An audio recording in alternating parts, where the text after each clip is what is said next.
बिहार के टॉप 5 में मेरा नाम आया है। अख्तर उल ईमान साहब, तो पिछले 5 सालों में आपने जो काम कराया है, क्या यहाँ के लोगों को उसका एहसास है? और इस मरतबा जब आप जा रहे हैं उनके बीच में, तो क्या उनका रद्द-ए-अमल है? उसने सबको कहा कि कुल्हिया एक हो जाओ वरना सुरजापुरी जीत जाएगा, और मस्तान साहब ने कहा कि सुरजापुरी एक हो जाओ वरना कुल्हिया जीत जाएगा। दूसरा है कि 5 सीटों पर पिछली मरतबा जीत मिली, 4 साथी आपको छोड़कर चले गए। कोई महीना ऐसा नहीं है जो बाहर से लाशें नहीं आती हादसाती। आपने बताया कि बाहरी होने का आपके खिलाफ नारा दिया जा रहा है, क्या मतलब? बाहरी का एक तो वैसे साहब पर इल्ज़ाम लगता है कि माया में हैदराबाद की पार्टी यहाँ आ गई, आपके खिलाफ भी कोई बाहरी? देखिए, मैं इस सबसे ज़्यादा ओछी हरकतें होती हैं तो मुस्लिम इलाकों में होती हैं। वोट सबसे ज़्यादा बिकते हैं, हमारे बहकते हैं हमारे लोग पूरे बिहार में। 3% वालों को तो 18 सीट आपने दी, उनके डिप्टी चीफ मिनिस्टर का ऐलान भी किया, और 18% वालों के लिए 6 सीट भी नहीं हो सकती थी। लेकिन मैसेज ये गया कि उनके पास पैसा नहीं है, इस वजह से उनको टिकट नहीं मिला, या वो आलिम दीन है इस वजह से उनको टिकट नहीं मिला। उनका कहना था नहीं दिया मौलाना को कोई बात नहीं, लेकिन जिसको दिया उसने एक आलिम की पिटाई की, इमाम को उसने मारा, महज इस वजह से उसने मस्जिद में बीजेपी और जेडीयू के खिलाफ तकरीर की थी। वैसे साहब हैदराबाद को संभाले, यहाँ ना आए। अरे भाई, ये लोग दरअसल मुस्लिम क़यादत के दुश्मन हैं। अस्सलाम वालेकुम रहमतुल्लाहि व बरकातुहू। मैं हूं मुस्तफ़ा कासमी और हमारा इंतखाबी सफ़र लगातार जारी है। इस वक्त मौजूद हूं किशनगंज में, या कह लीजिए पूर्णिया ज़िला में, और मेरे साथ मौजूद हैं अख्तर उल ईमान। आप अमौर विधानसभा से एमएलए हैं पिछले 5 सालों से, और ऑल इंडिया मजलिस इत्तेहादुल मुस्लिमीन बिहार के सदर भी हैं। अख्तर उल ईमान साहब, मिला टाइम्स में खुश आमदीद। बहुत बहुत शुक्रिया। सबसे पहले तो यही बताइए कि पिछला 5 साल आपका कैसा रहा? नहीं, पिछला 5 साल बेहतर रहा। कई तजर्बात सामने में आए। एक तो ये है कि पहली बार एक मुस्लिम सियासत का तजर्बा हमको हुआ। मुस्लिम सियासत बाईमाना के पहली बार आज़ादी के एक मुस्लिम जमात जिसकी क़यादत एक मुसलमान कर रहा हो, उसके झंडे को लेकर हम असम्बली में गए, और जहाँ तक अपोजिशन ने भी वो सवालात खड़े नहीं किए हुकूमत वक्त के सामने में जो हम लोगों ने किया। चाहे सीमांचल की पसमानदगी का मसला हो, सीमांचल के दिगर सैलाब के मसाइल हों, रोज़गार के मसाइल हों, पलायन का, क्योंकि आपसे जुड़े कई सारे मुद्दे हैं। एक तो ये कि आप बिहार में मजलिस की क़यादत भी कर रहे हैं, जिम्मेदार हैं। दूसरा है कि 5 सीटों पर पिछली मरतबा जीत मिली, 4 साथी आपको छोड़कर चले गए। फिर तीसरा है कि आप अमौर के लोगों के लिए कैसे साबित हुए, इन सब पर बातचीत करेंगे। पहले अमौर से ही शुरुआत करते हैं कि पिछले 5 सालों में आपने अमौर में कितना काम करा, क्योंकि मैं 2020 में भी आया था और मैं देखा था कि यहाँ की जनता परेशान थी अपने पुराने एमएलए से कि 30 साल 35 साल उनको दिया, उन्होंने काम नहीं कराया, पुल नहीं बना, सड़कों का काम नहीं हुआ, क्वेश्चन अलाउ नहीं है, लोगों को रिस्पेक्ट नहीं है, और नाराज़ होकर उन्होंने आपको वोट किया, देखे बगैर कि आप कितना काम कराएंगे नहीं कराएंगे। तो 5 सालों में आप उनकी तवक्कात पर उतरने की कितनी कोशिश की है आपने? देखिए, मुझे अमौर बैसा के अपने मोहसिनों का मैं बड़ा शुक्रगुज़ार हूँ जिन्होंने मुझे यहाँ आने की दावत दी और यकीन दिलाया कि आप यहाँ से इलेक्शन लड़ो, तुम नॉमिनेशन करो, हम तुमको जिताएंगे। और वाक़तन जैसा कुछ इन लोगों ने कहा उससे बढ़कर मेरे साथ सलूक किया, और 51% 1,88,000 वोट जहाँ कास्ट हुए, वहाँ 94,000 वोट हमको देकर बड़ा एजाज़ ने बख्शा। उनकी उम्मीदें हमसे वाबस्ता थी। अल्हम्दुलिल्लाह अल्लाह ने हमें तौफीक भी दी कि गुज़िश्ता 25 सालों में इनके एमएलए ने जो सवालात खड़े नहीं किए असम्बली में, मैंने 5 सालों में किया। नदियों का कटाव और सैलाब इनका बड़ा मसला रहा, और पिछले 35 सालों में नदियों के कटाव का वो काम, रोकथाम का काम न करा सके, वो जो काम मैंने कराया अल्हम्दुलिल्लाह। इस वक्त 32 करोड़ रुपए से मैंने कटती हुई बस्तियों को बचाने का काम किया है। और आपको ये भी मालूम होना चाहिए कि यहाँ 2 बड़ी नदियाँ हैं जहाँ पर 2 बड़े पुल बन रहे थे, खाड़ी और रसेली में, जिससे मैं समझता हूँ 3-4 लाख आबादी बराह रास्त मुतासिर होती है। वो पिछले 10 सालों से लटका पड़ा था। इस दरमियान में कांग्रेस के जो लीडर हैं वो वज़ीर भी बने और बना ना सके। ये यहाँ के एमएलए जलील मस्तान? जी, वज़ीर भी बने। 18 महीने के लिए तो सरकार बनी थी उनकी गठबंधन की, और उसको मुकम्मल नहीं कर सके। अल्हम्दुलिल्लाह मैंने पे दर पे बिहार असम्बली में लड़ाई लड़ी, हुकूमत वक्त से सवाल खड़ा किया। वो चीफ मिनिस्टर यहाँ आए समाधान यात्रा में, तो मैंने कहा समस्याएं हैं, समाधान करो आप, और लड़कर वो करवाया। और एक बड़ा काम जो आज़ादी के बाद सबसे बड़ा काम है इस हल्के के लिए वो ये है कि यहाँ की एक बड़ी नदी महानंदा है जी जो इस इलाके को NH से जाने से के रास्ते में हायल थी, और वहाँ पर हर साल दरिया में डूबकर लोग मरते हैं, और वहाँ पर कश्तियों में आज भी सफ़र, और अंग्रेज़ के ज़माने के तरह आज भी महसूल, एक तो कश्ती नहीं सरकारी और उस पर कश्तियों पर महसूल कि तुम इस इलाके में जन्म क्यों लिए हो, जुर्माना दो। और उस नदी पर हमने 200 करोड़ रुपए से 1 किलोमीटर 113 मीटर लंबा पुल सेंक्शन करवाया, अल्हम्दुलिल्लाह जिसका काम हो रहा है।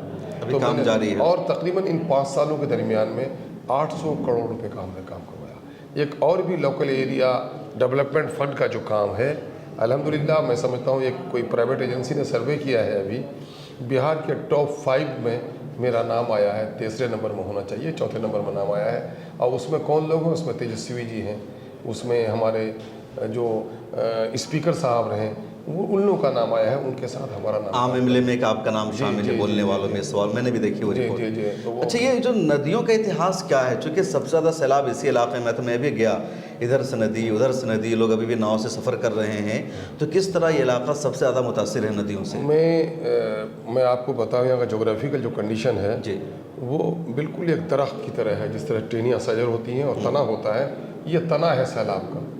तिस्ता बांध है सिलवरी से पूरब जी डोक नदी पे, और वो नदी आकर मिल जाती है किशनगंज में महानंदा से। और एक नदी परमान यहाँ बहती है, वो निकलती है नेपाल की तराई से जोगबनी के करीब से। जी जोगबनी से तिस्ता की जो दूरी है 100-150 किलोमीटर की दूरी है, एरियल डिस्टेंस भी 100 किलोमीटर का होगा।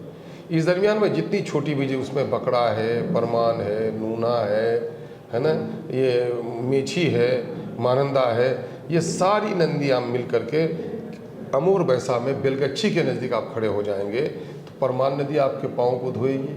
उससे 5 किलोमीटर पर कनकई है जहाँ खाड़ी का पुल बन रहा है, उससे 5 किलोमीटर पूरब वो महानंदा है। यानी 100-150 किलोमीटर में नेपाल की तराई का बारिश का पानी और दर्जनों नदियों का पानी आकर अमूर बैसा के 10 से 15 किलोमीटर में समा जाता है, जिससे सैलाब की पूरी तबाही इस इलाके में रहती है। मतलब ये नदियाँ यहीं पर ख़त्म हो जाती है, इससे आगे नहीं, ये नदियाँ आगे जाकर फिर गंगा में मिल जाती हैं कटिहार के इलाके में जी। लेकिन एक बड़ी इलाके की नदियाँ आकर यहाँ समा जाती हैं, एक जो नदी इससे में। आगे का सफ़र भी वो तय करती हैं। तो इससे बड़ी परेशानी हो रही है, जिससे दर्जनों बस्तियाँ हर साल कटती हैं, हज़ारों लोग बेघर होते हैं। अल्हम्दुलिल्लाह बेघर लोगों को लोगों ने मुआवजा नहीं दिलवाया, और मैंने जिनके पक्के घर कटे, इंदिरा आवास के कटे, 1,20,000 रुपये के मुआवजा लगभग 2-3 करोड़ रुपये हमने दिलवाया। और ये लड़ाई मैंने लड़ी और सीमांचल के दूसरे हिस्सों में भी फ़ायदा हुआ। तो हम तो ये काम कर रहे हैं यहाँ नहीं, पर। कल इसका कुछ लोगों ने तस्करा भी किया ग्राउंड पर के जिनका घर कटा था उनको मुआवजा मिला, घर बसा। अब्दुल रहमान साहब, तो पिछले 5 सालों में आपने जो काम कराया है, क्या यहाँ के लोगों को उसका एहसास है? और इस मरतबा जब आप जा रहे हैं उनके बीच में, तो क्या उनका रद्द-ए-अमल है? देखिए, लीडरशिप का मतलब सिर्फ मादी तरक्की नहीं, लीडरशिप का मतलब असल आवाम को सही रुख पर लाना है। मैं समझता हूँ कि जो मैंने मादी हदफ अपने हासिल किए हैं, पुलिया, सड़कों की तामीर, ब्लॉक के घरों को, मॉडर्न ब्लॉक का घर मैंने सेंक्शन करवाया 33 करोड़ से, दोनों का हॉस्पिटल बनवा रहा हूँ, ये मैं जुज़वी तरक्की समझता हूँ। असल तरक्की तो इंसान की ज़हनी फ़िक्री तरक्की है। और अल्हम्दुलिल्लाह मैं सबसे बड़ी जो तब्दीली महसूस करता हूँ, समाजी तब्दीली मेरे आने के बाद से आई है। वो नौजवान जो लीडरों से बात नहीं कर सकते थे, वो नौजवान जो ब्लॉक और थाना में जाने में घबराहट महसूस करते थे, गांव के चौधरी लोग जो गरीबों को ये समझते थे कि लीडर से मेरा राब्ता है, तुम मेरा महकूम हो, मैंने ये चौधराहट ख़त्म की है। यानी बुर्जुआ सियासत जो थी यहाँ पर, उसका ख़ात्मा किया है। एक समाजी इनकलाब आया है, गरीबों में, मज़दूरों में, नौजवानों में एक तब्दीली आई है। इस रोशन तब्दीली को और आगे बढ़ाने के लिए मैं रुका, है ना। पुलिया सड़कें तो बना रहा हूँ, आने वाले दिनों बनेंगी, टूटेंगी, लेकिन समाज की तामीर और तश्कील हमारे पेश नज़र है। और इस जज्बे के तहत मैं यहाँ अब की बार इलेक्शन लड़ रहा हूँ, और अल्हम्दुलिल्लाह इसका बड़ा मुस्बत असर है लोगों पर। नौजवानों का जिधर भी जाता हूँ, नौजवानों की एक फ़ौज निकलती है, माएँ आंगन से निकल कर आती हैं, बच्चे नारे लगाते हैं।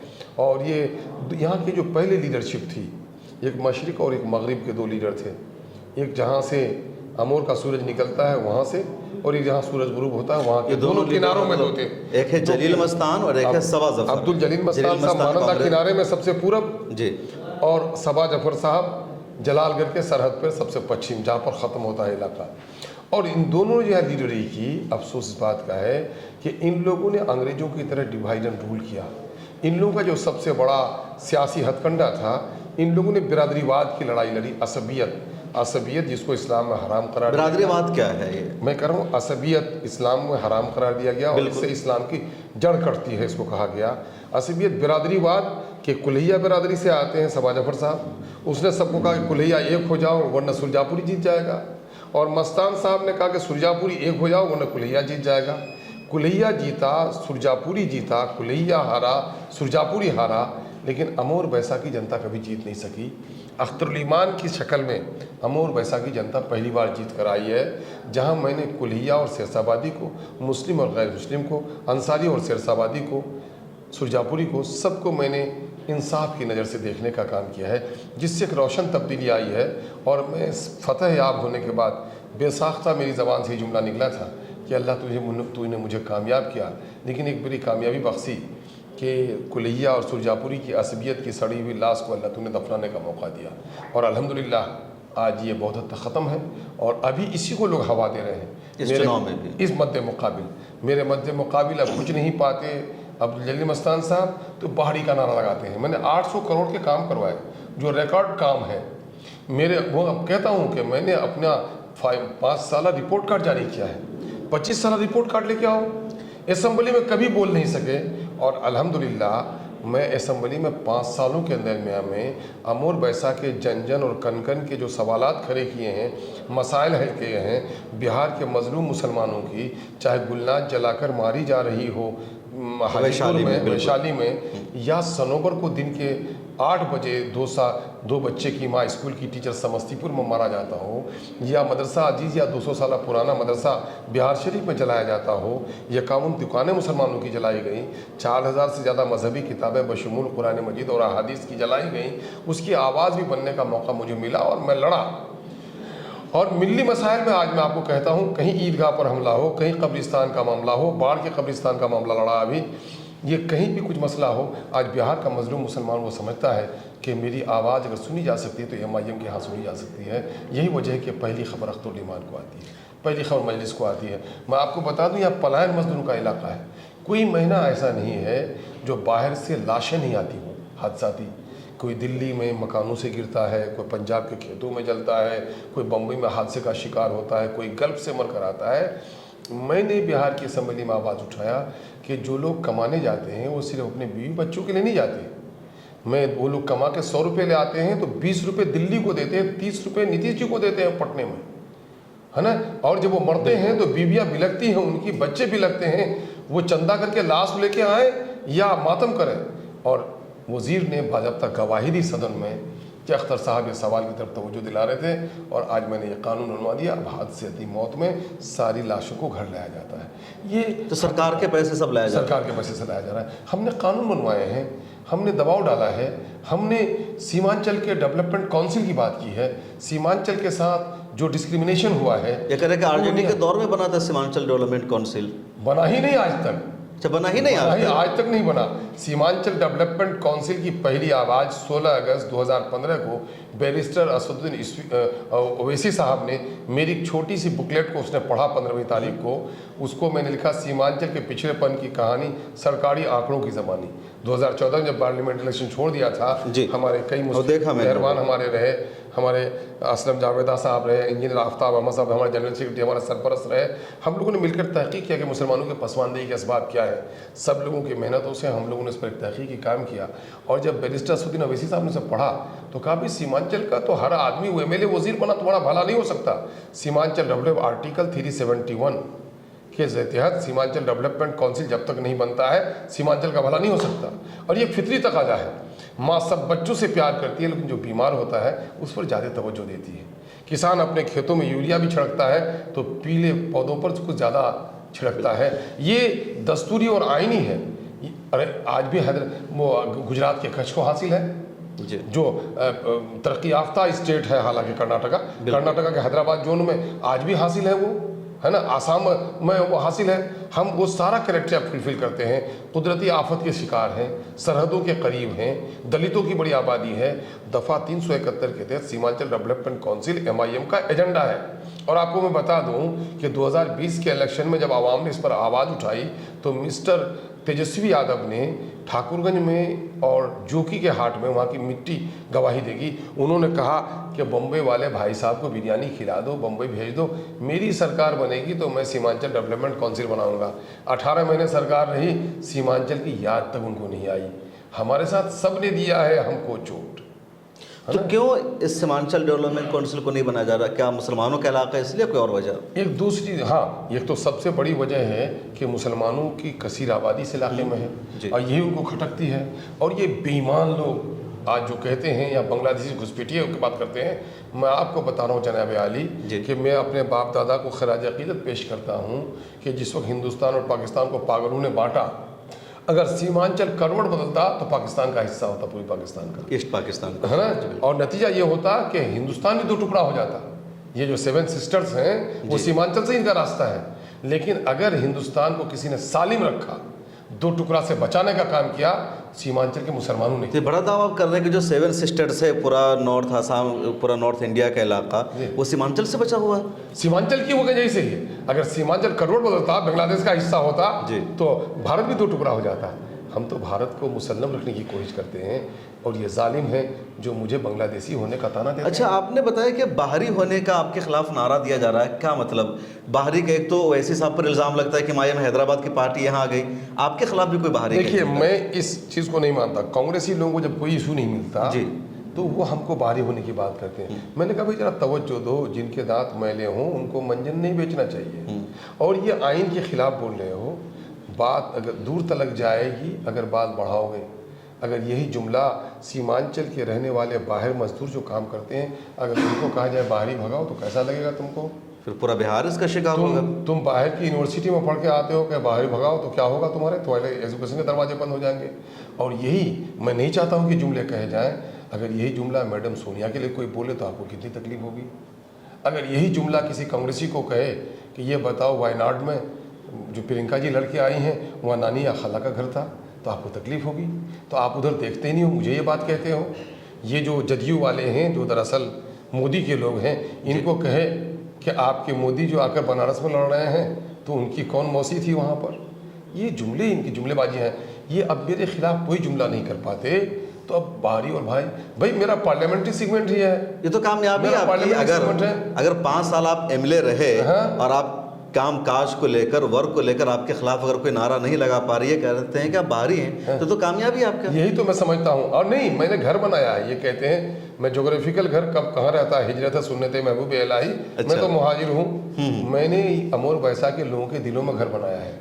सैलाब में तो घर कट जाते हैं, आंधी में उड़ जाते होंगी झोपड़ियाँ, लेकिन मैंने जहाँ घर बनाया है सैलाब और जलजला उन घरों को नहीं तोड़ सकता। अपने घरों में दिल बनाया, यकीनन है, मैंने लोगों के दिलों में घर बनाया है। बिल्कुल। अख्तर इलमान साहब, अभी टिकट का बंटवारा हुआ और आपकी जो पार्टी है 30-32 सीटों पर चुनाव लड़ रही है।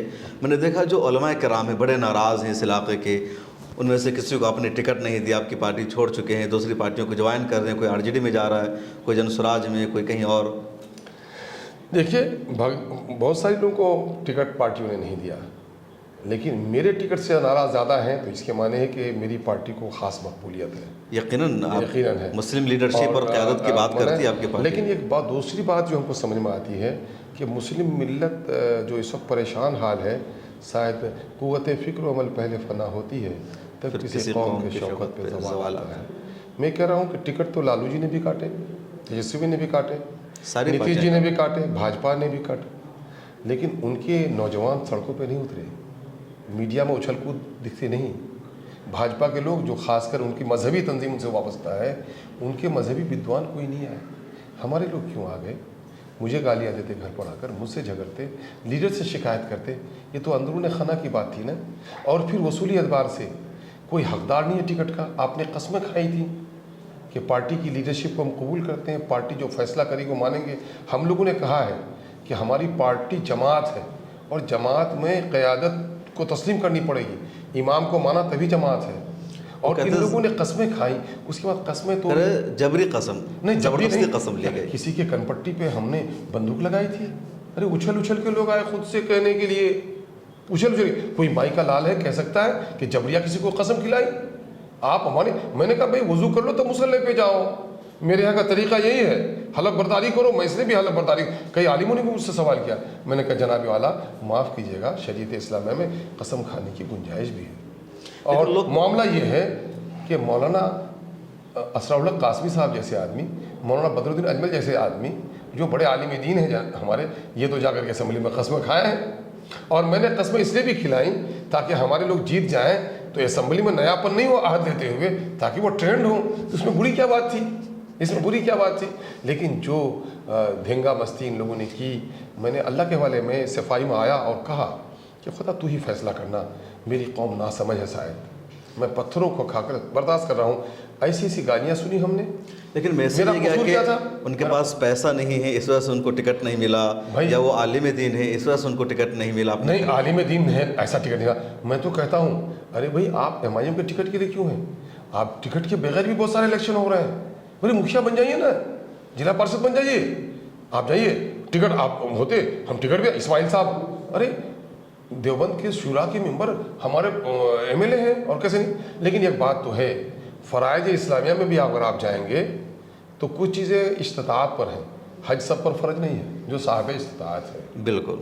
तो इलेक्शन के लिए जिनको साहब इस्तिताअत है उनको लड़ना चाहिए।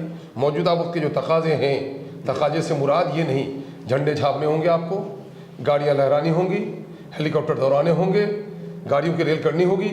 वो आपके लोग तो इतने संजीदा नहीं है ना, बल्कि बीजेपी को, कम्युनिस्ट पार्टी को आप मुबारकबाद दीजिए कि इन लोगों ने अपने कैडर बनाए, और आज तक मुस्लिम लीडरशिप कैडर नहीं बना सकी। सबसे ज़्यादा ओछी हरकतें होती हैं तो मुस्लिम इलाकों में होती हैं, वोट सबसे ज़्यादा बिकते हैं, हमारे बहकते हैं हमारे लोग पूरे बिहार में। हम लोगों ने तबीयत नहीं की, हम तो ये चाहते हैं, और हम एक बात बहुत दरबंदी के साथ कहते हैं, किसी भी समाज की तामीर के लिए सिर्फ सियासत ही नहीं है। इस वक्त मिल्लत को, मेरी तो तबीयत चाहती है कि मैं सियासत कर निकल जाऊँ और समाजी इस्लाह के लिए काम करूँ। अफराद की तरबियत, अखलाक से आरास्तगी अपने बच्चों को करने की ज़रूरत है। हमने मुस्लिम बच्चों को उनके अखलाक पर, उनकी तहज़ीब पर, उनकी साइस्तगी पर, उनकी संजीदगी पर तवज्जो नहीं दी है। समाजी तस्कीर बेहतर नहीं हो पाई है। आप अभी यहाँ इलेक्शन लड़ रहे हैं, आप मुसलमानों के दरमियान में कितनी देख रहे हैं, बीजेपी के दरमियान में देखिए कितनी खामोशी है। सबक लेनी चाहिए जिनकी क़यादत है। हिंदुस्तानी जमहूरियत 4 सतून पे है, अदलिया, कानून साजिया, इंतज़ामिया और मीडिया। अदलिया में है वो, कानून साजिया में है वो, इंतज़ामिया में है वो, मीडिया में उनकी भरपूर तादाद है। फिर भी उनके दरमियान में कितनी संजीदगी है। आप ठाकुरगंज जाइए, 35% गैर मुस्लिम आबादी है, संजीदा है वो अपने लिए। यहाँ 25% आबादी है, उनके घर दरवाजे कोई नहीं जाता, कोई नाराज़गी नहीं है। वो एक मुस्लिम को वोट देना चाह रहे हैं चूँकि वो मोदी को देख रहे हैं। लेकिन अफसोस मेरी मिल्लत जो हर दिन दाढ़ियाँ नोची जा रही हैं, टोपियाँ उछाली जा रही हैं, बेटियों पर जुल्म हो रहा है, इबादत खाने तोड़े जा रहे हैं, अब तक हमारे लोगों में संजीदगी नहीं आई। क्या एक ही रास्ता सिर्फ MLA MP का रास्ता है? क्या हमारी तालीमी मैदान में काम करने की ज़रूरत नहीं है? समाजी तहरीक की ज़रूरत नहीं है? उसके बावजूद भी हम चाहते हैं कि हमारे उलमा आएँ। मौलाना अबुल कलाम आज़ाद अली रहमान ने जिस सियासत की दाग मेल डाली है, या प्यारे आका सल्लल्लाहु अलैहि वसल्लम जो सियासत सिखाई है, हमारे उलमा को बेशक आना चाहिए। लेकिन आने के मौके तलाश कीजिए। आज नहीं कल आपको मौका मिला है ना, आना चाहिए। हम तो उनके लेके आने के आरज़ूमंद हैं, लेकिन आप आइए और आगे बढ़कर उठाइए। लेकिन अगर टिकट नहीं मिले तो वावेला नहीं बचाना पड़ेगा ना। आप तंजीम को सींचिए, आगे बढ़िए, तंजीम जरूर टिकट देगी आपको। ऐसा नहीं अभी जहन मजहरी पे है तो फूलियत का आलम, मिला न एक खिलौना तो मचल गए खुदा से। अरे ऐसा ये टिकट की बुनियाद पर आप ये नहीं सिर्फ मिल्लत के सामने में क्या मसाइल है, आप दाएं बाएं कर रहे हैं, आप दूसरों को जिताने की बात कर रहे हैं। तो मैं दर्दमंदाना अपील करूंगा, आपने चूँकि हमारे दर्द भरे नब्ज़ को छेड़ दिया है, मैं अपने आलिमों से आज भी उनकी जूतियाँ सीधी करता हूँ। मैं उनसे गुजारिश करता हूँ, जो कि हाट विधानसभा की सीट है, तो वहाँ के कुछ लोगों का रिएक्शन मैंने देखा। उनका कहना था नहीं दिया मौलाना को कोई बात नहीं, लेकिन जिसको दिया उसने एक आलिम की पिटाई की, इमाम को उसने मारा, महज इस वजह से कि उसने मस्जिद में बीजेपी और JDU के खिलाफ तकरीर की थी। अब देखिए ये इसके बारे में मुझे उनको बोझा तहकीक नहीं है। ये बातें बाद को सामने में आई हैं, पहले हमारे सामने पहले हमारे सामने ये बातें नहीं थी। और उसने 1 साल पहले ही हमारी पार्टी को ज्वाइन किया था और वो तायब हुए थे पिछले दिनों में। टिकट के दावेदार वो भी थे, ख़ुद मुर्शिद साहब भी थे और हज़रत मौलाना अब्दुल्ला सालिम चतुर्वेदी साहब भी थे, दोनों थे। लेकिन बैरिस्टर असदुद्दीन अवैसी साहब का फरमान था और शाहनवाज साहब की वालदा तस्लीमुद्दीन साहब की अहलिया मोहतरमा ने मुझे फ़ोन किया कि बेटा टिकट नहीं दोगे। मैंने भी समझा कि अपने मरहूम उस्ताद के कर्ज को चुकाने का मौका मिला है। मैंने शहनवाज़ को टिकट दिया और दोनों को मनाया। और मुर्शिद साहब ने कुछ नाराज़गी का इजहार किया था। बाजाब्ता 100-150 गाड़ियों को लेकर आप पार्टी में ज्वाइन किया उन्होंने 1.5 साल पहले, और अपने कसूर की तलाफ़ी उसने की है ऐलानिया तौर पर कि मैं माफ़ी चाहता हूँ, मुझसे जो गलतियाँ हुई हैं मैं लड़ूंगा। मौलाना को पता नहीं था कि इनकी शमूलियत हुई है, वैसे तो उम्मीदवार की हुई है। मौलाना सो तो तंजीमी काम नहीं किए। मौलाना हमारे बड़े अच्छे साथी रहे हैं, हम उनकी कदर करते हैं, लेकिन लड़ते, अरे आलिम तो हैं ही लोगों को सुधारने के लिए, है ना। आलिम तो असर थोड़े है, धोबी का काम गंदे कपड़े को धोना है, आलिम का काम तो बहके हुए लोगों को सिराते मुस्तकीम पर लाना है। तो मुर्शिद साहब को सिराते मुस्तकीम पर लेके आते, कहते कि नहीं तुम तौबा करो, अगर मैं नहीं लड़ूंगा लेकिन तुम आइंदा ऐसी हरकत नहीं करोगे। तो आपने कोशिश नहीं की दोनों को मिलाने की? बड़ी कोशिश की भाईजान, अभी भी कोशिश में हम लोग लगे हुए हैं। अरे भाई मेरे अच्छे दोस्त रहे हैं वो, मुझे गम है ना, और आइंदा होगा, हम लोग मिलकर काम करते हैं। इस मरतबा कितनी सीटों पर चुनाव लड़ रहे हैं आप बिहार में? हम तो 28 सीट पे लड़ रहे हैं। तो कितने पर जीत? 22 सीटें मजमुई, हम जो हमारा जो अलायंस है वो 100 पर लड़ रहा है। अलायंस है, डेमोक्रेटिक सेकुलर अलायंस जो हमारा है, तो उसमें हमारी 25 सीटों पर आज़ाद समाज पार्टी लड़ रही है चंद्रशेखर साहब की, और 3 सीटों पर लड़ रहे हैं, 4 सीट पर लड़ने का वो था, 3 सीटों पर लड़ रहे हैं स्वामी प्रसाद मौर्य साहब, अपनी जनता पार्टी। तो हम समझते हैं कि 28-56 सीट पर हमारी लड़ाई। तो कितनी सीटों पर जीत की उम्मीद है? हम लोग तो समझते हैं कि भाई अब तक की जो खबरें हमको मिल रही हैं, अल्हम्दुलिल्लाह मुसलमानों में इस बात का बड़ा रिएक्शन है कि 18% मुस्लिमों के दरमियान में उठ रही क़यादत ने 6 सीट मांगे गठबंधन से, जी है ना। 3% वालों को तो 18 सीट आपने दिए, उनके डिप्टी चीफ मिनिस्टर का ऐलान भी किया, और 18% वालों के लिए 6 सीट भी नहीं हो सकती थी, है ना। हालांकि आपने नुमाइंदे तब्दील भी किए। मैंने सवाल तेजस्वी यादव से भी किया इंटरव्यू के दौरान कि आपने क्यों नहीं दिया, तो उनका जवाब था कि हम हैदराबाद जाकर चुनाव नहीं लड़ते। तो वैसे साहब यहाँ के क्यों चुनाव लड़ते हैं? ये कोई बात हुई क्या? हैदराबाद वालों ने कहा कि भाई आप चुनाव लड़ो, हैदराबाद की तहजीब के मुताबिक हम शेरवानी सिला देंगे और बिरयानी भी खिला देंगे। अरे जाके लड़े वो, मेरे लीडर ने तो ऑफर दिया उनको कि भाई उनको आने के लिए वो लड़े यहाँ, उनके लिए इतना तो मन क्यों है। लेकिन जो अभी आंगन में चलना नहीं सीखा, बाहर कैसे चलेगा, है ना। ये तो दिल्ली में भी जाके लड़े थे, ये दूसरी जगह भी जाके लड़े, इनको लड़ने से को मना किया है। और दूसरी बात यह है कि पार्टी हैदराबाद की आ गई है, तो क्या हैदराबाद के लोग लड़ रहे हैं इलेक्शन, न बिहार के लोग इलेक्शन लड़ रहे हैं।